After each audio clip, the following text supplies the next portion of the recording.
आपका बहुत बहुत स्वागत है आपके अपने YouTube चैनल महेशम क्लासेस में। फ्रेंड्स, आज हम लोग बात करने वाले हैं भारतीय संविधान की विशेषताओं के बारे में। तो चलिए फ्रेंड्स, बिना देर किए स्टार्ट करते हैं। स्टार्ट करने से पहले फ्रेंड्स, अगर आपने अभी तक हमारे YouTube चैनल को लाइक शेयर सब्सक्राइब नहीं किया है तो कर दें। चलिए फ्रेंड्स, स्टार्ट करते हैं। भारतीय संविधान एक संविधान सभा द्वारा निर्मित हुआ है। मतलब हमारा जो भारतीय संविधान है, एक सभा थी जिसका नाम था संविधान सभा, उसके द्वारा बनाया गया है। इस सभा के प्रधान भारत के प्रथम राष्ट्रपति डॉक्टर राजेंद्र प्रसाद थे। मतलब ये जो सभा थी, इसके प्रधान हमारे प्रथम राष्ट्रपति डॉक्टर राजेंद्र प्रसाद थे। संविधान सभा ने 7 सदस्यों की एक प्रारूप समिति संविधान के निर्माण के लिए बनाई। मतलब जो हमारी संविधान सभा थी, इसने 7 सदस्यों की एक प्रारूप समिति बनाई जिसके द्वारा भारतीय संविधान का निर्माण कराया जा सके। इस समिति के अध्यक्ष डॉक्टर भीमराव अंबेडकर थे। यह संविधान 9 दिसंबर 1946 से 26 जनवरी 1949 तक बनकर तैयार हुआ। इस प्रकार संविधान को बनने में 2 वर्ष 11 मास मतलब 2 वर्ष 11 महीने 18 दिन लगे। यह संविधान 26 जनवरी 1950 को लागू किया गया। मतलब ये जो संविधान बनाया गया, इसे 26 जनवरी 1950 को लागू किया गया। इस प्रकार इस संविधान की विशेषताएं निम्न प्रकार से हैं। चलिए फ्रेंड्स, इसके विशेषताएं को हम लोग जानते हैं। पहली विशेषता है फ्रेंड्स, लिखित एवं विशालतम संविधान। भारत का संविधान विश्व के अधिकतर संविधानों की तरह एक लिखित संविधान है। मतलब भारत का जो हमारा संविधान है, ये विश्व में और सभी देशों के जैसा ही एक लिखित संविधान है। यह संसार भर में सबसे विशाल संविधान है। मतलब ये पूरे विश्व में सबसे विशाल संविधान है, यानी सबसे बड़ा संविधान है। 26 जनवरी 1950 को भारत में संविधान लागू किया गया। मतलब 26 जनवरी 1950 को हमारा संविधान हमारे देश में लागू हुआ। तब वह 22 भागों में विभाजित था। मतलब उस समय इसे 22 भागों में विभाजित किया गया था। 395 अनुच्छेद 19 अनुसूचियां थी। मतलब जिसमें हमारा संविधान लागू हुआ था, उस समय 395 अनुच्छेद थे हमारे उस समय, और 19 अनुसूचियां थी, जो आजकल 12 अनुसूचियां हैं। अब हमारे देश में 12 अनुसूचियां हैं। दूसरा पॉइंट है फ्रेंड्स, संपूर्ण प्रभुत्व संपन्न समाजवादी धर्मनिरपेक्ष लोकतंत्रात्मक गणराज्य की स्थापना। तो चलिए फ्रेंड्स, ये भी जानते हैं क्या है ये। भारतीय संविधान ने भारत को संपूर्ण प्रभुत्व संपन्न समाजवादी धर्मनिरपेक्ष लोकतंत्रात्मक गणराज्य घोषित किया। इसका अर्थ यह है कि भारत पूर्ण रूप से स्वतंत्र तथा सर्वोच्च सत्ताधारी है। मतलब हमारा जो भारत देश है, ये पूर्ण रूप से स्वतंत्र है और सर्वोच्च सत्ताधारी है और किसी अन्य सत्ता के अधीन नहीं है। मतलब किसी और के अधीन नहीं है। तो फ्रेंड्स, हमारा तीसरा पॉइंट है अब जनता का अपना संविधान। भारत के संविधान की एक महत्वपूर्ण विशेषता यह है कि यह जनता ने स्वयं अपनी इच्छा से अपने ऊपर लागू किया है। मतलब जो हमारा संविधान है, इसे हमने खुद अपने ऊपर लागू किया है। यद्यपि हमारे संविधान में आयरलैंड की तरह ऐसा कोई अनुच्छेद नहीं है। मतलब हमारे देश के संविधान में ऐसा कोई अनुच्छेद नहीं है आयरलैंड की तरह, जिससे यह स्पष्ट होता है कि भारतीय संविधान को जनता ने स्वयं बनाया है, जिससे यह सब स्पष्ट हो। तथापि इस बात की पुष्टि संविधान की प्रस्तावना करती है, जो निम्न प्रकार से है। मतलब हमारी जो प्रस्तावना है, वो इस बात की पुष्टि करती है कि हमने अपना संविधान स्वयं बनाया है। हम भारत के लोग भारत में एक संपूर्ण प्रभुत्व संपन्न धर्मनिरपेक्ष लोकतंत्रात्मक गणराज्य स्थापित करते हैं। अपनी इस संविधान सभा में 26 जनवरी 1949 को इस संविधान को अपनाते हैं। इसमें यह स्पष्ट हो जाता है कि जनता ने इसे स्वयं अपनी स्वेच्छा से अपनाया है। तो फ्रेंड्स, अब हमारा चौथा पॉइंट है, अनेक शर्तों से तैयार किया हुआ संविधान।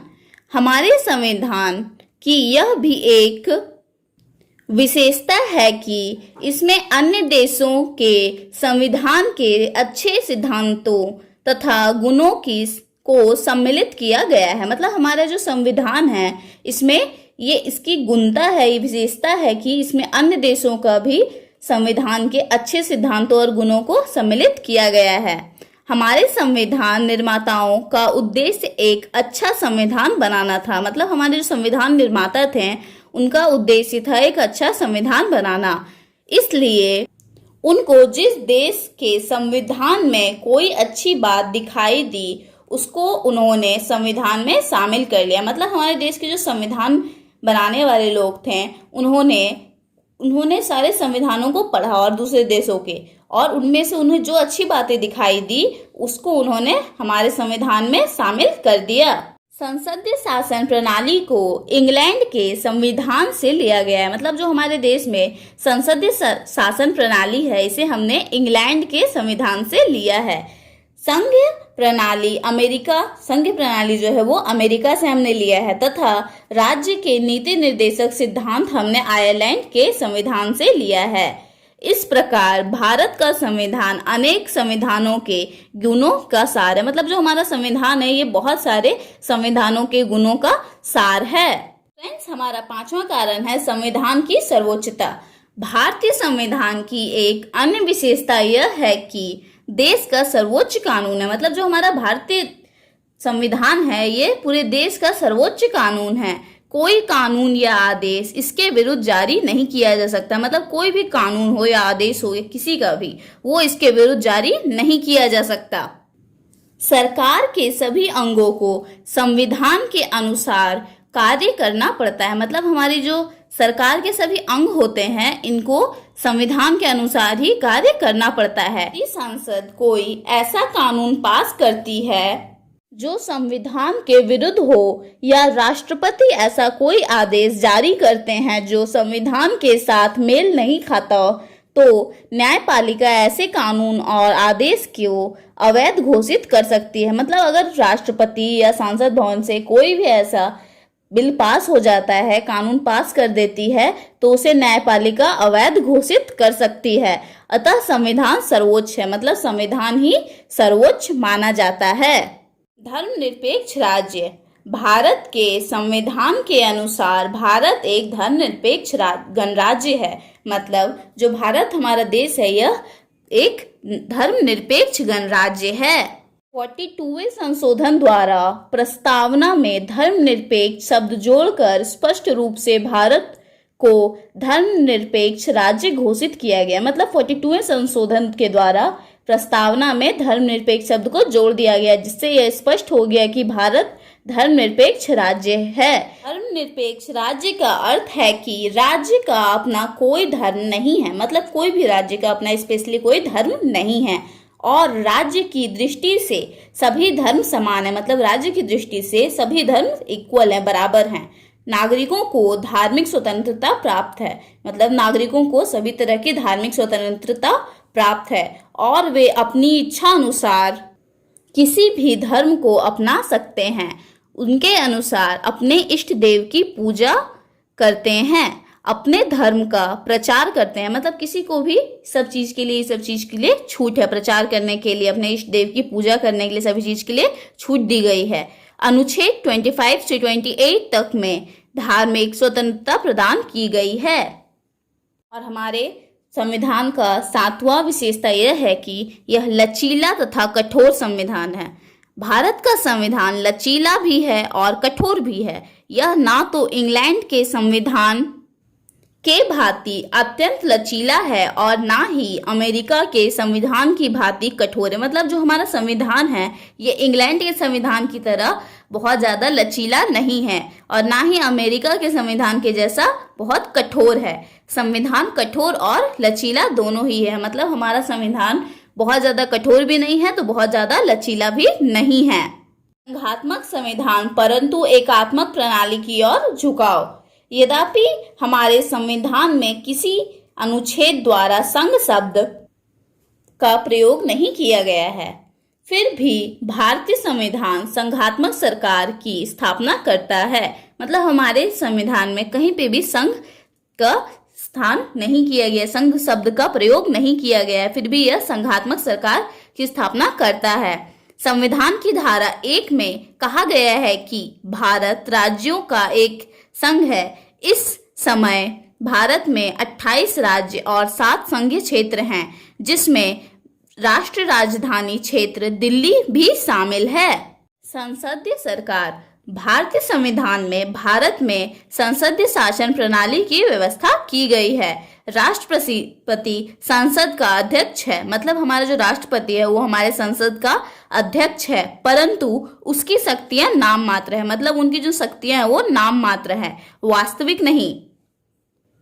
अनुच्छेद 74 के अनुसार उनके परामर्श तथा सहायता के लिए एक मंत्री परिषद की व्यवस्था की गई है, मतलब उनके लिए और उनके परामर्श के लिए, सहायता के लिए एक मंत्री परिषद की व्यवस्था की गई है और वास्तव में वही कार्यपालिका है। राष्ट्रपति अपनी शक्तियों का प्रयोग मंत्री परिषद की सलाह से ही करता है, मतलब जो राष्ट्रपति हैं वो अपनी शक्तियों का प्रयोग मंत्री परिषद की सलाह से ही करते हैं और इसका संसद के साथ घनिष्ठ संबंध भी है, मतलब राष्ट्रपति का और मंत्री परिषद का यानी संसद का बहुत घनिष्ठ संबंध है। और हमारा 10वां पॉइंट है फ्रेंड्स, द्विसदनीय विधानमंडल। हमारे संविधान के एक अन्य विशेषता यह है कि इसके द्वारा केंद्र में द्विसदनीय विधानमंडल की स्थापना की गई है, मतलब 2 विधानमंडलों की स्थापना की गई है। संसद के निम्न सदन को लोकसभा तथा ऊपरी सदन को राज्यसभा कहा जाता है। लोकसभा की शक्तियां और अधिकार राज्यसभा की शक्तियों और अधिकार से अधिक है, मतलब जो लोकसभा की शक्तियां होती है वो राज्यसभा की शक्तियों से अधिक होती हैं। मौलिक अधिकार। भारतीय संविधान की एक महत्वपूर्ण विशेषता यह है कि संविधान के 3 भाग में अनुच्छेद 14 से 32 तक भारतीयों को मौलिक अधिकार प्रदान किए गए थे। ये अधिकार केवल नागरिकों को ही प्राप्त नहीं हैं, बल्कि इनमें कई ऐसे अधिकार हैं जो राज्य में रहने वाले सभी व्यक्तियों को प्राप्त है, मतलब ऐसे बहुत सारे अधिकार हैं जो सिर्फ नागरिकों को ही नहीं जबकि सभी को प्राप्त हैं जो कि राज्य में रहते हैं।